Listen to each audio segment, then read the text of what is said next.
One of my favorite games just had a sequel announced. Sins of a Solar Empire has been a game I've loved to play for over a decade now, almost as long as Empire at War. And much like Star Wars Empire at War, it's a game that I've modded for a long time as well with Star Wars Ascendancy. There haven't been too many details announced yet, but there has been a trailer, some screenshots, a PC Gamer article, and the developers have been running an AMA on their Discord for the last couple days, so I want to quickly run down some of the main points.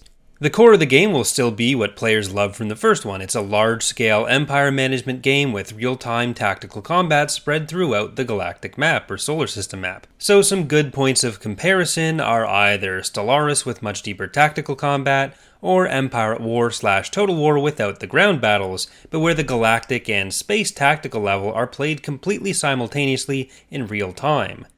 Sins has always had an impressive amount of ships in play at once, and that's also remaining for Sins 2, while improvements in the engine tech have allowed even more detail in them.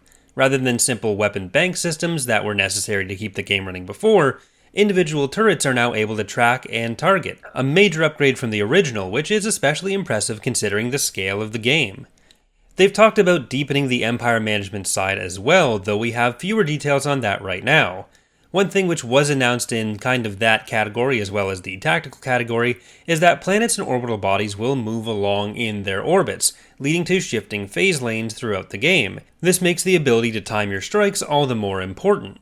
Stardock and Ironclad seem to plan to take heavy advantage of early access. It'll be available in its most bare bones form within the next couple months. According to one of the dev posts, there will be a single faction, single player engine test to start things off, and it'll expand from there.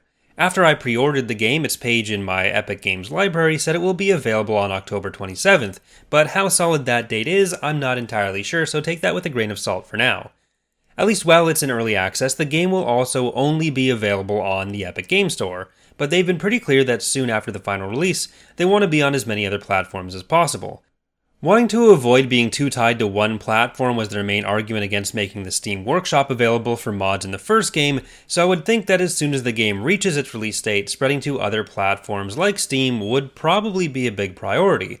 But that being said, Galactic Civilizations 4 was released under a similar model, where the idea was that alphas would be done on Epic with statements that it would come to Steam or other platforms as well later. Though we're now about 5 months after its release and it still seems to be an Epic exclusive. I couldn't find any other platforms with the game available on it. These statements about multi-platform support for Galactic Civilizations 2 weren't quite as solid as what they've been saying for Sins 2 though either, so it may be a difference in planning there as well, and we'll just have to see whether that model holds. One thing people watching on this channel in particular may be interested in is of course modding capabilities. The devs have talked about wanting to get mod tools out at some point, but it's generally a safe bet to say that the game should be very modder-friendly. With the original Sins game, Stardock and Ironclad were very receptive to and supportive of the mod community, and one of the hints that Sins 2 was coming over the last little while was that several Sins modders have been hired by the company, so it would be a big surprise to have that happen and then see a downgrade in modding support. We'll have more of an idea of what this means for Ascendancy in particular as the game comes along.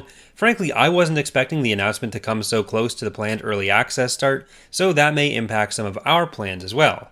Either way, this is definitely a game I'll be keeping an eye on, so subscribe here for more, including some celebratory games of Sins 1 as we go. And if you want to see more of the dev statements, the PC Gamer article, or the trailer, all of those will be linked in the description as well. Thanks for watching, and hope to see you next time.